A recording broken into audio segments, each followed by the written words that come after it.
We're back with Stephen Williams of Southern Technical College, and he is going to continue with Chapter 3 in the Electric Motor Controls book, which is Transformers and Distribution. Hello. Before we get into Part 3, which happens to cover transformer connections and systems, I wanted to back up on something that I failed to mention the last time. I kind of alluded to it, but I didn't necessarily explain it. When we look at a transformer in simplistic terms, okay, you've got two windings and a common core. And we started talking about that, but I failed to mention how is this power transmitted from one winding to another winding? Well, it's through the core. All right, and it's through a process that they refer to as mutual inductance.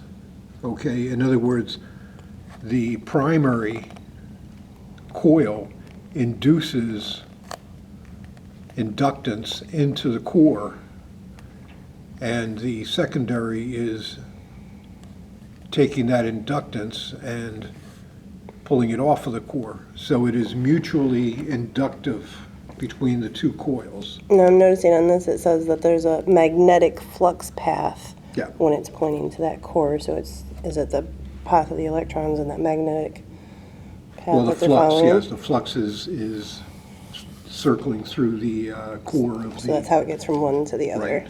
And of course, as it's circling through, it is cutting the turns.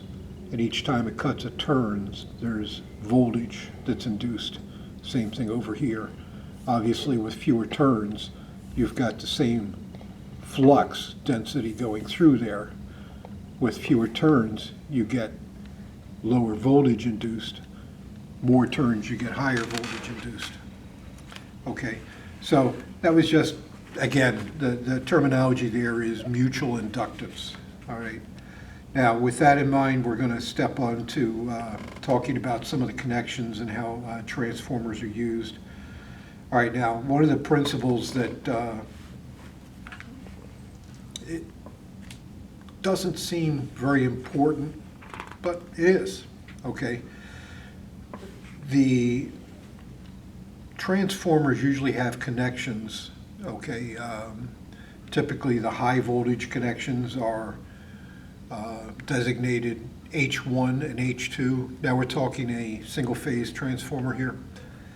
So H1 and H2, so let's suppose it's talking 120 volts. H1 would be the, what we call the phase wire, and H2 might be the neutral wire.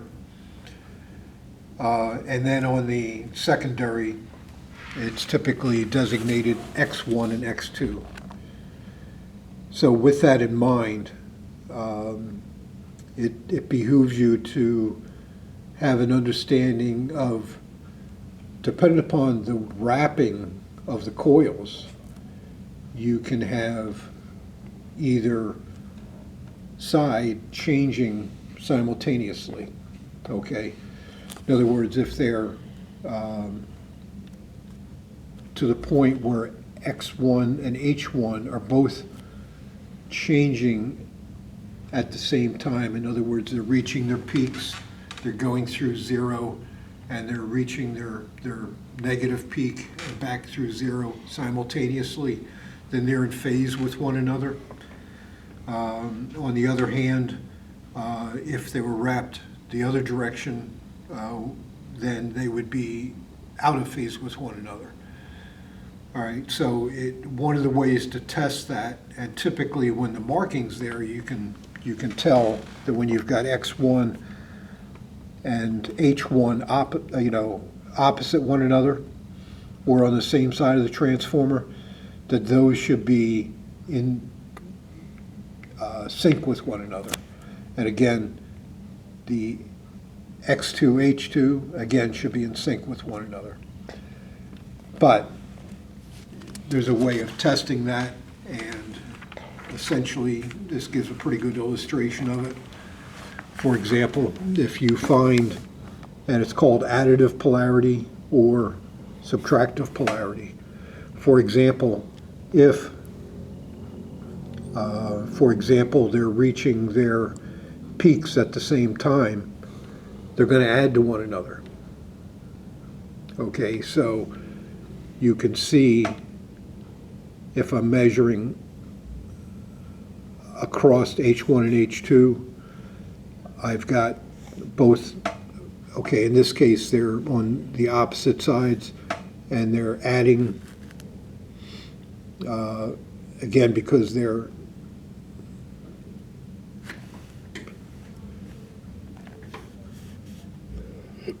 So in this one, we're seeing the 120 volt and 12 volt, and you said you're adding together to get that 132 volt right there when you're adding that Okay. polarity, right? right, that's when they're opposite one another, they add together.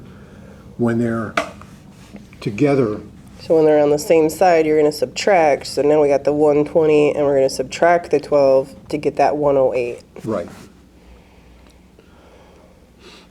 Okay, with that in mind, for example, now what you're doing is you're basically watching the meter and it's going to be continually changing. But it'll look at the average over the cycle, okay, because it's changed 6 times per second. All right, so, and again, it's more important, like when you're using it, for example, protective relays and whatnot, where that adding and subtracting could make a big difference, okay?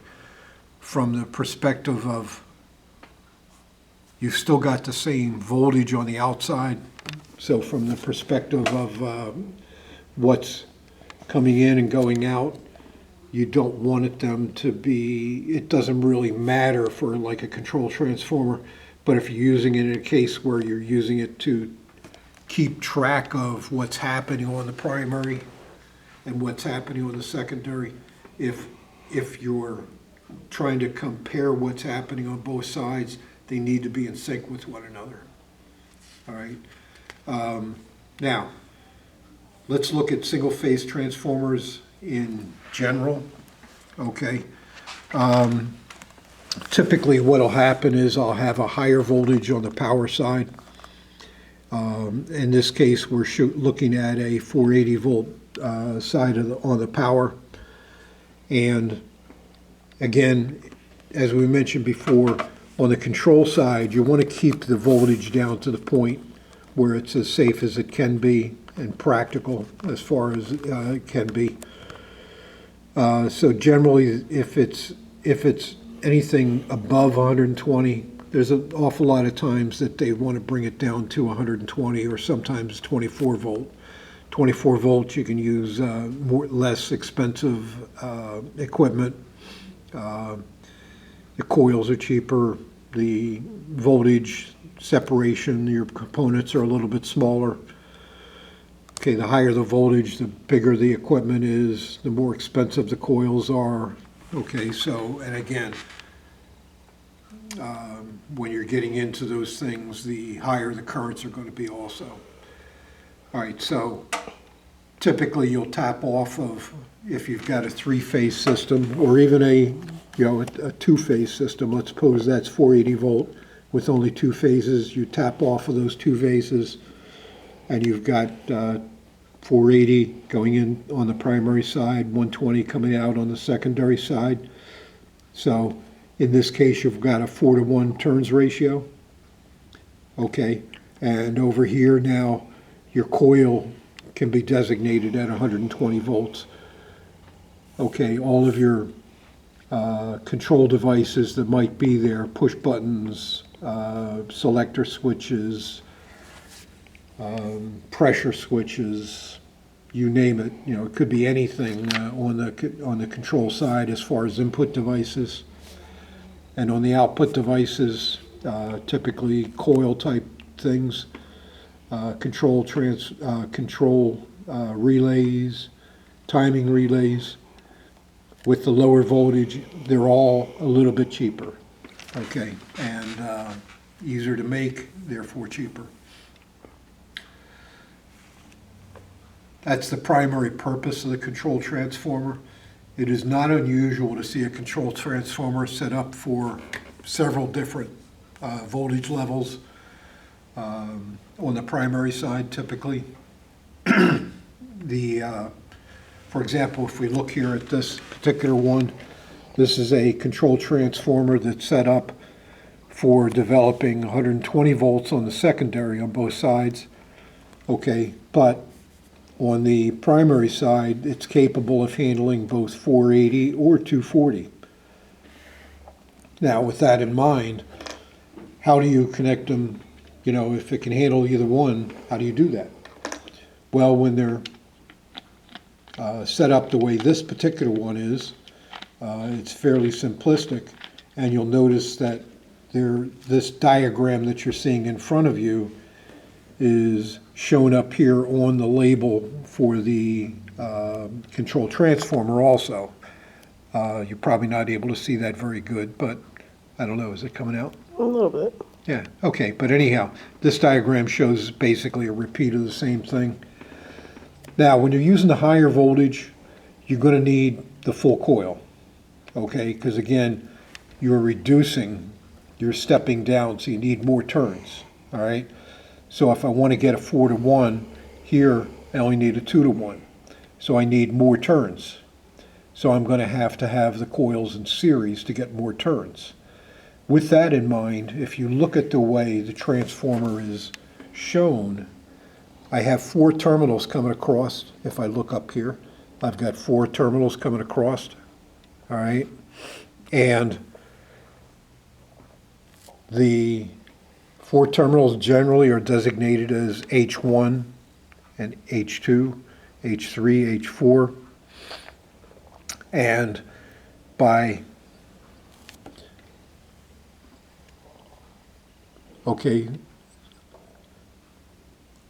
connecting, you notice that the ends of both of the coils basically cross over between the 2 center terminations.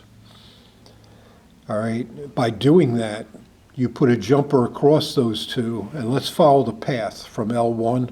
If I follow the path, it goes down to the first coil, through the jumper, and back into the second coil, okay, which is putting the 2 coils in series with one another. If, on the other hand, I need the lower voltage, I need a lower number of turns, so therefore I want to have the turns from one coil, but I want to have the same available power, so I need to have both coils and put them in parallel with one another.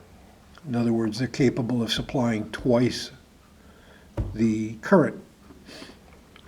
All right, so now if I follow from L1, I go down through the first coil. It goes over to a jumper and basically ties the other half of that coil to L2.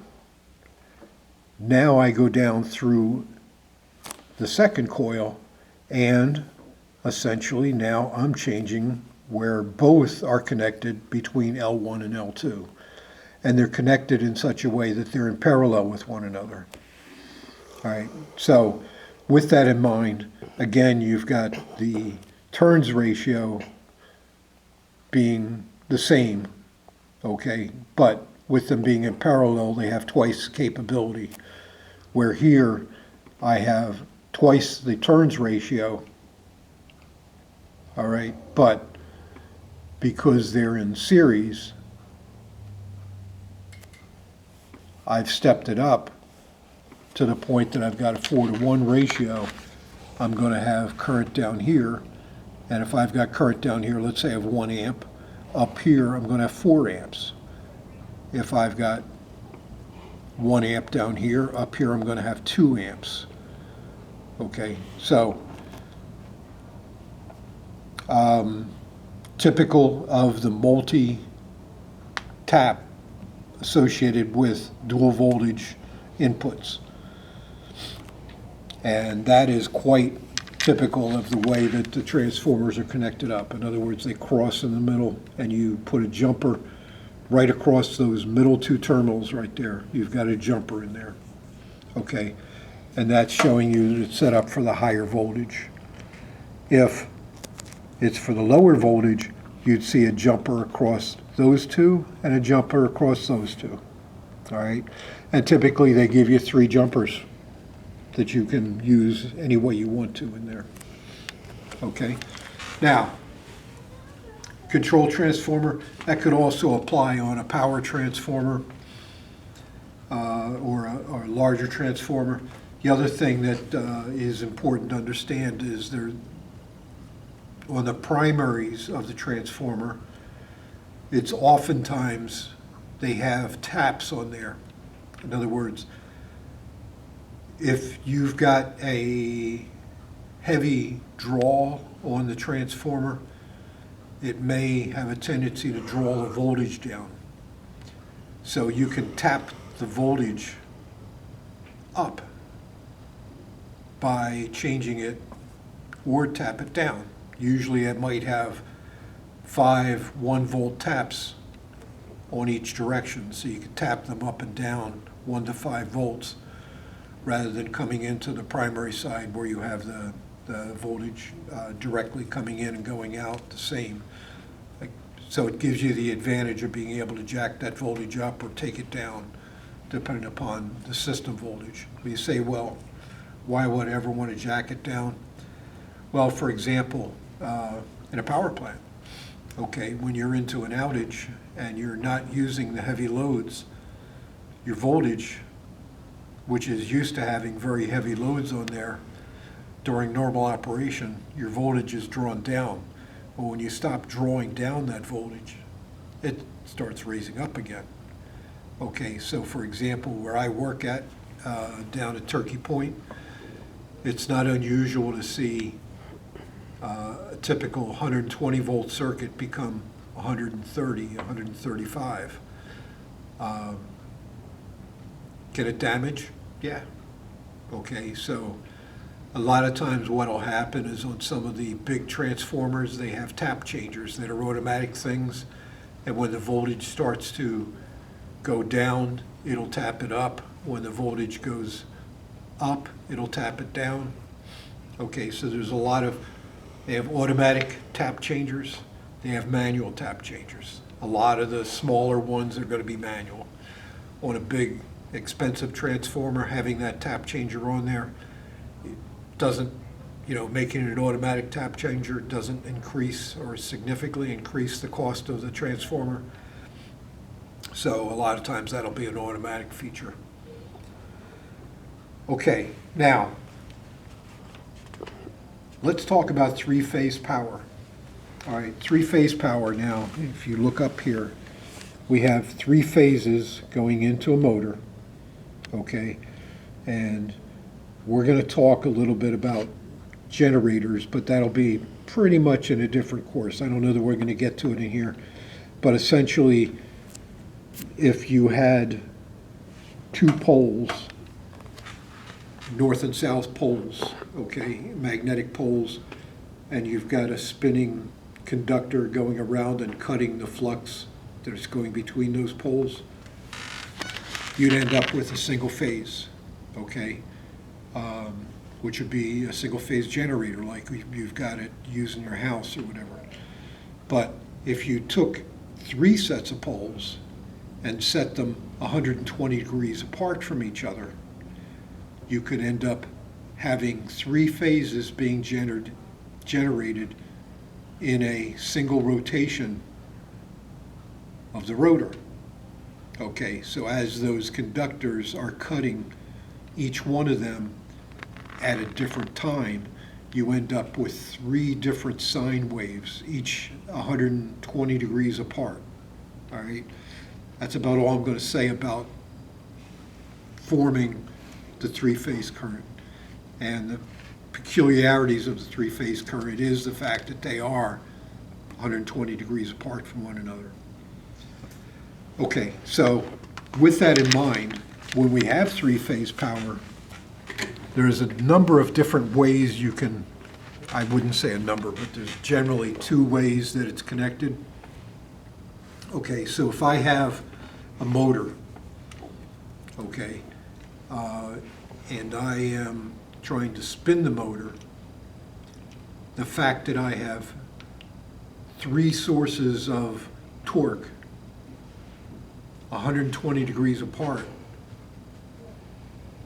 that torque will boom, turn that motor on in a snap. As soon as you provide power to it, you're feeding all three of those coils at one time. All right, so what's the difference? You know, how do you connect them together in order to get the ultimate goal of what you're trying to do? Well, let's look down here at our three phases. Okay. For example, I could have I think they're trying to show a three-phase transformer with the different coils coming in and going out. And again, these are going to, each one of the coils going in and going out are going to stay in sync with each of the coils. In other words, they're going to have the same 120 degree rotation. So I've got a 0, 120, 240, 360, okay, for a full circle. But then when you go to connect them together in the user, be that a transformer or a motor, you have to somehow bring them together. Well, there's two methods they use to bring them together, and you can see them down below here. Okay, if we look at the top here, I've got a transformer that's connected in Y. Okay, why? Because it looks like a Y. Okay, unfortunately, it's not spelled Y, it's spelled W-Y-E, okay? And again, I've got a transformer with a primary connected in Y and a secondary connected in Y. Why? Why ask why? Okay, now looking down, I've got a primary connected in delta and a secondary connected in delta. And they call it delta because it's a triangle? Triangle, which is the Greek letter? for delta. Okay, Which also means change in chemistry. that's true. But in this case, it is different, but it's not necessarily a change.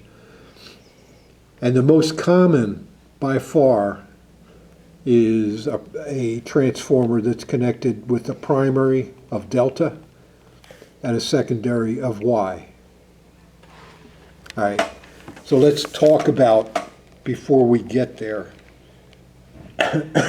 what's the relationships we're dealing with here? And let me see what they show in here. 1 second. All right, now, if I look at a system that's connected in Y, what I've got is a line voltage. Okay, if you look at this, think of it as being connected in series with one another, meaning that the currents are all the same. The line and the phase current is exactly the same. That's why it says line B, phase B. And the phase is exactly the same. The line and the phase is exactly the same. So think of them as in series. All right. Now, so all the currents are the same. They're in series. But what do we know about a series circuit? All the voltages are going to be different. So the voltage between line and line is 480. For example, if this was 480 volt, okay? Now, for example, 480, 277, if this line to line, line to line, line to line, it's going to be 480, but then the phase voltage is going to be, since they're 3 coils, 3 resistances, whatever, 3 reactances in parallel with one another, we combine them differently, correct? All right, so when you combine them differently and work out the formula, it comes out to be the line voltage compared to the phase voltage is the voltage across each one of the phases is equal to the line voltage divided by the square root of 3. Well, you'd say, well, why isn't it divided by 3?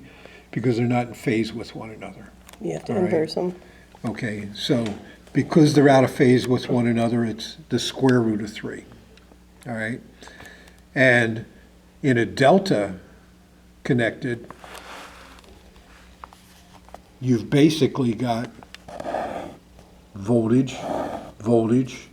The difference between them is 480, 480, and across the outside ones are 480, and across each one of the phases they're 480. So all the voltages in the phases are exactly the same as the line voltages. So then you ask, well, what's the current? Well, the relationship between the line and the current, all right, is, all right, the current is going to be divided into each one of the coils, all right? So the line current is going to be, let's just call it the line current, all right? Depending upon what the actual impedance is, it would differ, right? So the phase current compared to the line current is going to be that line current divided by, or multiplied times the square root of 3. Okay, the line current of the load is equal to the phase current of the transformer secondary multiplied by the square root of 3. Which is 1.73. Right, 1.732, blah, blah, blah. Right, but think of the delta as a parallel system. Think of the Y as a series system. And with that parallel, you know, the voltages are always equal. Series, the currents are always equal. Okay? And your relationship in both cases is the square root of 3. Why? Because they're 120 degrees out of phase. They're 1/3 of a circle out of phase with one another. 3 coils. Okay, so why do they use a delta? Okay, because in the delta, you get the lowest, you get the same voltage being delivered to the coils as they are in the line. So I'm coming off of the grid, okay? And I'd like to see generally that the voltage I have down here is the same as what I have on the grid, all right? Now, here, my current in the line is higher, the current in here is lower. Now, it's just the opposite. Okay, the current is the same throughout, but now my line voltage, okay, because my voltage is being induced in the coils. All right, so now my line voltage is going to be induced through each one of these coils, all right, and I'm going to have a constant current coming out of all the coils, which is what you want, and the voltage is going to end up being times the square root of 3 of the coils down there. You notice that you've got a grounded secondary, or I should say where they come together at that point. Theoretically, since they are balanced in an ideal system, theoretically, they come together and cancel each other out, okay? So when you start adding, let's see, there was a little picture in here somewhere.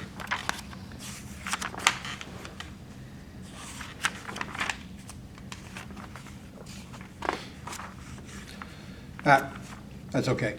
Anyhow, when you look at the three, okay, and you lay them on top of the line, one on top of another, and you compare them, okay, you're going to notice that you've got as much above zero as you have below zero. And when you have that effect, essentially, the negative is going to cancel the positive. All right, but again, that's in a perfect system, that's in a balanced system. You never have perfection. You never have balance. You always have some type of imbalance. So with that in mind, when they come together there, just like in any panel, if you go back and look at your neutral, it's going to have some current in it. All right, so the idea is, when you look to ground, because typically they'll ground that, now you can look at, when you go to a panel,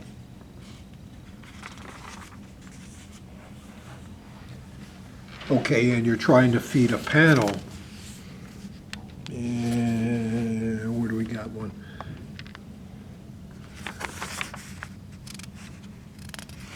Oh, I don't have one, but anyhow, your voltages can be tapped. So I've got 3 phases going down there, okay? If I go to ground, all right, I get the line voltage divided by the square root of 3, all right? So if I've got 480, I can take off 277. If I've got 208, for example, I can tap off 120. All right, so isn't it nice to be able to go into a panel and be able to tap off 2 different voltages depending upon whether I'm going 1 to ground or 2 phase to phase?